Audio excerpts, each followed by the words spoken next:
Hello, everyone. Hey, Tobi. I'm so glad to be here. Well, today I am going to be talking with you about conflict resolution techniques in non-monogamous relationships. Yeah, the sexy side of things.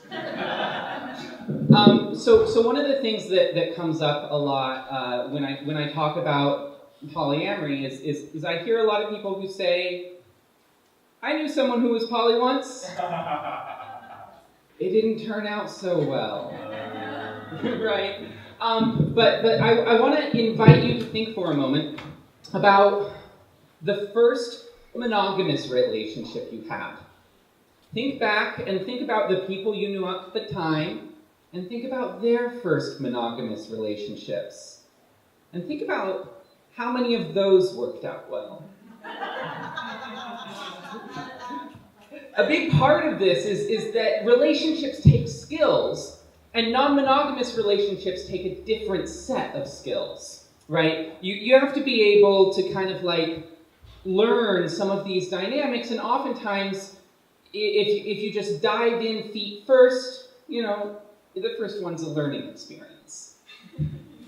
But one of the things is that, also this means that there can be such a wide range of different experiences. And one of the really big things that changed my life in thinking about non-monogamous relationships was that suddenly I couldn't really tell what was a relationship and what wasn't. I had this one moment where someone was asking me, wait a minute, how many people are you dating now? And I couldn't give them an answer. Not because I couldn't remember everyone. I actually spent the next 20 minutes naming off every single person and like what kind of dynamic we had. And it's like, okay, well, here's the person from Denver who I haven't seen in 2 years, and we never really broke up, but like nothing's happening. But if I go back to Denver, something probably would. So like I have friends that are sexual relationships. I have lovers that are not. And suddenly just the world looks completely different. And with that different lens of thinking about things, you start to think about like, well, what does it mean to even have a relationship, and how can you structure it? And one of the things that I wanted to start with about how to structure non-monogamous relationships in particular is kind of this idea of symmetry. Symmetry is not always equality. And, we can look at this as just like, if there are two people in a household, one loves doing dishes, one hates doing dishes, one loves scrubbing toilets, the other hates scrubbing toilets, right? So, like, it wouldn't necessarily be the most equitable thing to say, like, everybody does the dishes one week and then does the toilets the next week. It's okay to just say, like, you take the dishes, I'll take the toilet, right? Or another example is if I gave everyone in this room a peanut butter and jelly sandwich, then everyone would have the same thing, but not everyone would have the same experience. Some people are gluten sensitive, some people have peanut allergies. It's going to create a totally different experience for those folks. And so being able to adapt to that and figure out, like, what are we actually going to do to make this best for the people in the relationship? I'll share a quick, short example. I've been living in a triad for about 10 years now, and it looks kind of like that. We call that a V relationship, where I'm dating two people, and both of them consider each other family at this point, but don't have a romantic or sexual relationship with each other. Well, one day one of my partners was spending time with her mom and just folding laundry, and out of the blue her mom said, you know what?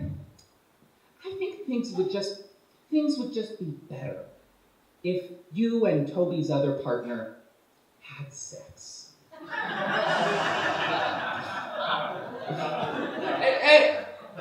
Better how? Better for who? Maybe it would make the chart on paper a little more symmetrical. But it's not actually a good idea to have sex with someone you're not sexually attracted to, right? And so once you're thinking about that, I want to talk about one of the other really key things that comes up a lot in any relationship, but especially non-monogamous relationships, is boundaries, right? So I want to talk a little bit about what is a boundary and what isn't a boundary, because that can make a really big difference in how you address these kinds of things. So first of all, a boundary, the best thing to do is ask yourself the question, does this directly affect me? Is it about my body, my space, my intimacy? Those are the kinds of things that we can set boundaries up around. So look at that little blue dot for a second. And imagine that dot is you. Everybody has a bubble, right? The area around you that is your space, the things that affect you, right? And sometimes other people come into our lives and they have their bubble, and there's this little moment of overlap, right? And so that's where boundaries are about how we navigate that overlapping position. Like it's about how we figure out where it's okay to share space and where it's actually like, hey, I want to put up a little fence here and say, you can come into this part of my space, but please stay out of this part of my space, right? So another quick example here, stuffed animals. In my household, we don't actually have a bedroom for each of us, which kind of makes things complicated when I want to bring a date home, right? Well, we kind of manage this out and say, okay, well, this is my shared bedroom, so I'm gonna bring my date back to my shared bedroom, but it's not just my space, this is overlapping bubble with my partner, and she's got a bunch of stuffed animals on the bed. You know, childhood toys, a lot of meaning, and she kind of would like it if I don't bring home folks and get sex juices on them, right? Reasonable, very reasonable. So we've got a boundary that my partner has set about please take the stuffed animals and move them off the bed before you have sex with other people. Right? And you know, that is how my partner is able to say, like, this is where you can come into my space, and this is where I want you to stay out. And just the same, like, if I wanted to, I could set a boundary, and I could say, yeah, my boundary is, I'm going to remove your stuffed animals, like, I'm going to put them in the closet, like, whatever. Like, I could say, like, this is something that I want to be able to do in my space, and how I'm going to manage it. But imagine for a moment if instead of saying that the stuffed animals had to go away, we said, no. When you bring a date home, you have to keep the stuffed animals on the bed, right? You know, Mr. Teddy has to watch. This is suddenly where it's not about setting a boundary, but it's about taking away a boundary. It's about saying that I could not have a boundary of keeping the stuffed animals off the bed anymore. And it's what I like to call a colonizing boundary, right? Because we've moved from the space of putting up a barrier and saying like, hey, please stay out of my space, to shifting that and saying, hey, I'm putting up this fence here, and my boundary is that I have to be in your space. My boundary is that you cannot kick me out of your space. And that is not a boundary. Now, it doesn't necessarily mean it's unreasonable. You can still ask for something like that. You can say it's important to me to be in your space here, right? But it's really important to kind of make that distinction, because so many times people can twist this around. And some people have it in their head that as long as they say, my boundary is, therefore anything else that completes that sentence is ethically okay. And it just isn't. Because anybody can kind of like turn around or corrupt language tools that we use to try and communicate ethics. This is such a common dynamic that there's oftentimes a running gag about it. I'd like to show you a communication technique I've pioneered called gentle talk. Are you mad at me? No, I just feel that I get bored sometimes when you talk about work. Oh, well, I didn't know that. And I feel that what you just said is an aggressive attack on me. I feel that you're raising your voice and trying to hurt my feelings. Well, I feel that I'm honestly responding. Well, I feel that if it weren't for your son, we wouldn't be spending all our time and money in stupid therapy. Stupid? You just used the word stupid in a sentence directed at me.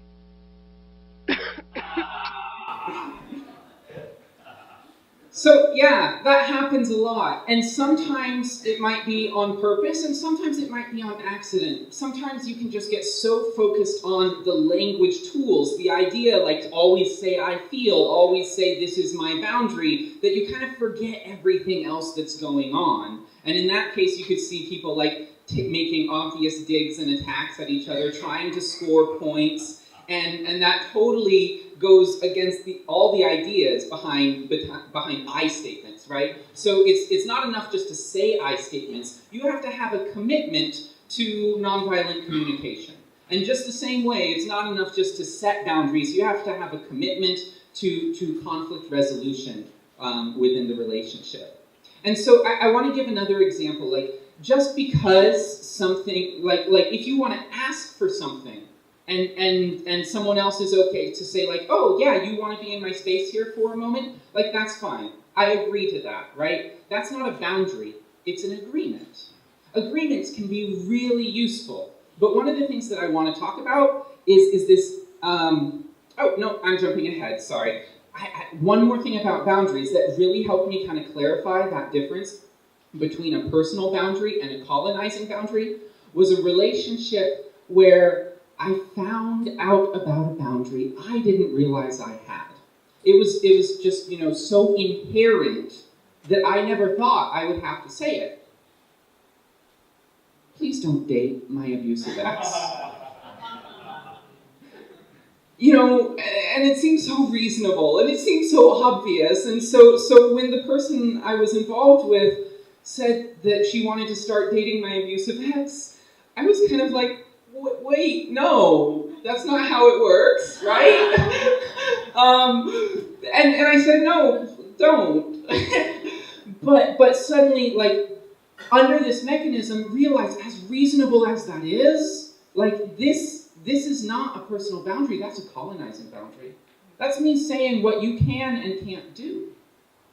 And it can really sound different, even if it has very similar outcomes. And so I want to show you just a quick way I ended up rephrasing that really, really helped. Because for a moment she was like, wait a minute, you can't tell me what to do. Why do you have this control? I don't get to tell you who you can and can't date.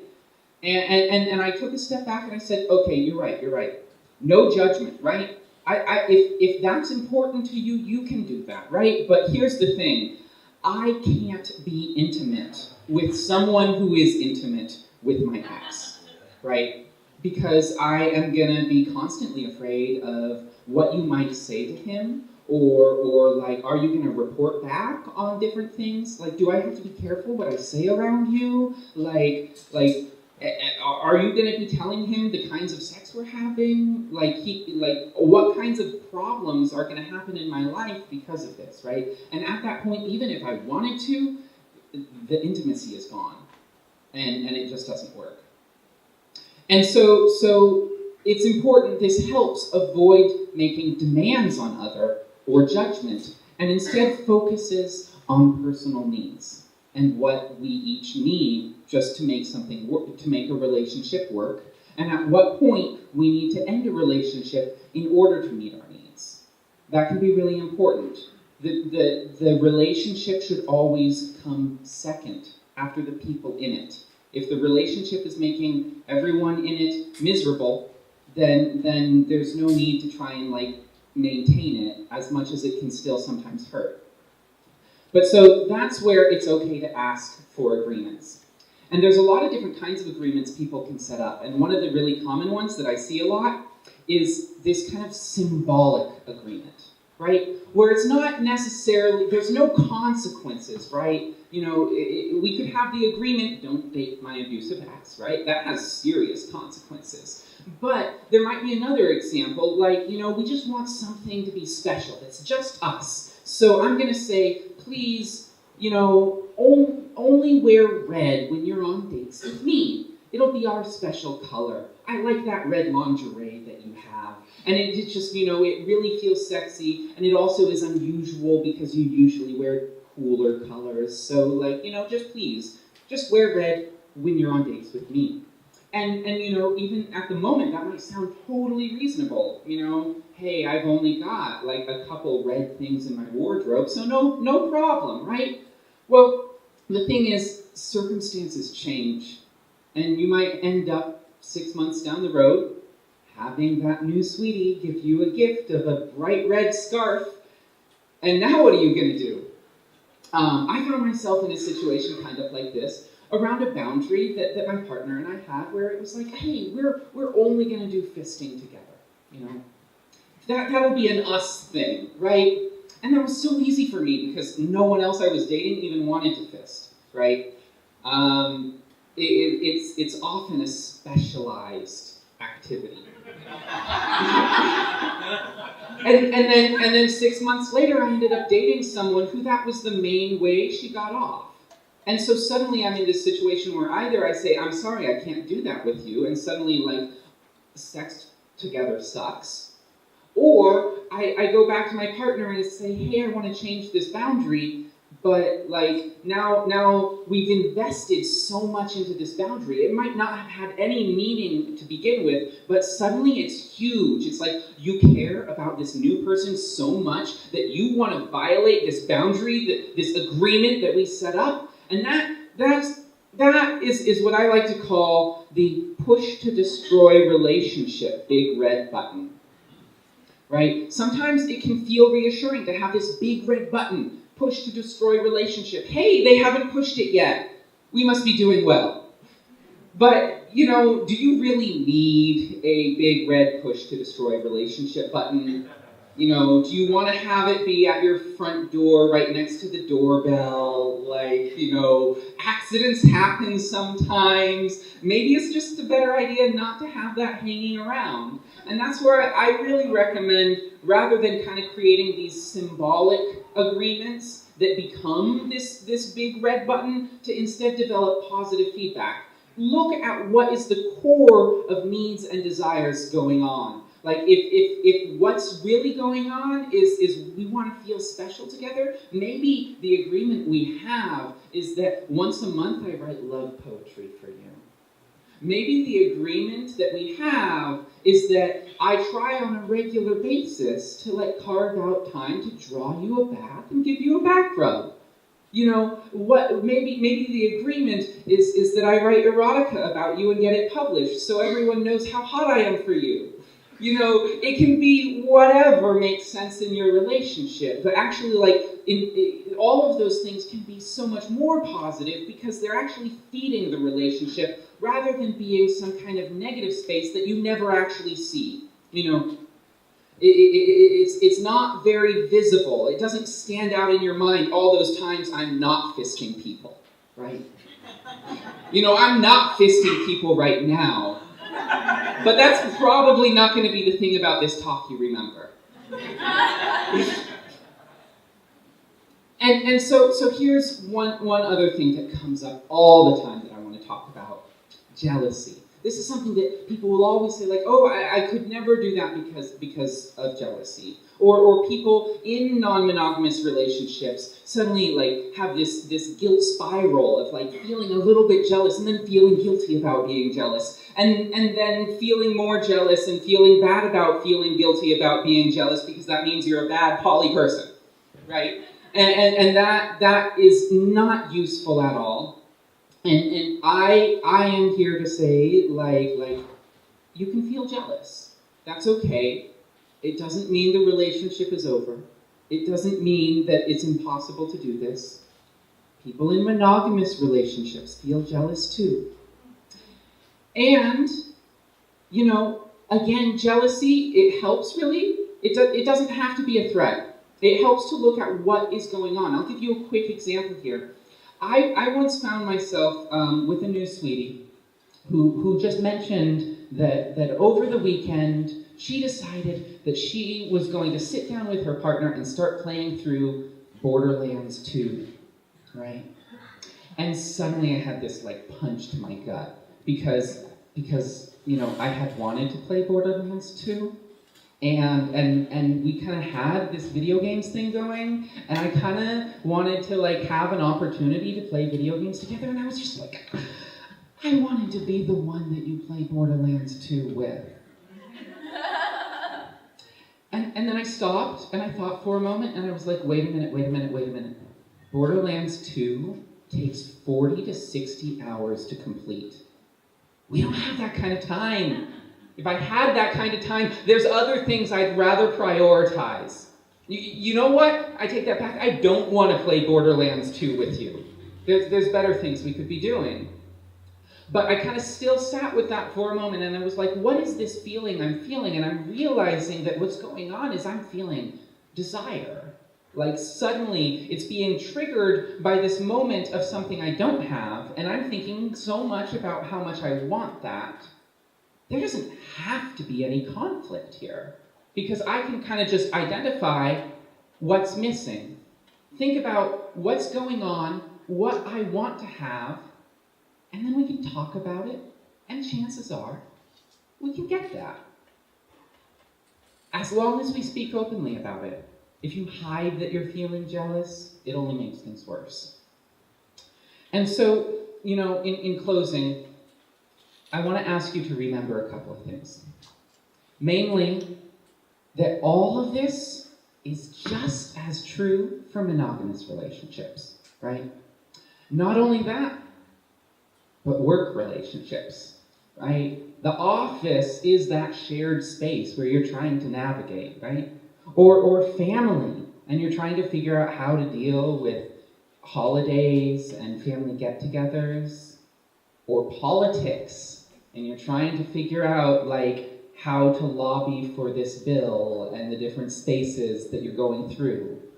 You can think about these kinds of dynamics because, they're applicable to everything, and really, it can just be really useful to think about identifying what are the elements that you want, how can you ethically ask for your needs to be met, and how you can stand up for yourself when other people are making demands of you that are crossing a line. When can you point out that's a colonizing boundary? When my boss wants me to answer texts at 9 p.m., I can be like, hey, that's not your space anymore. It's my space.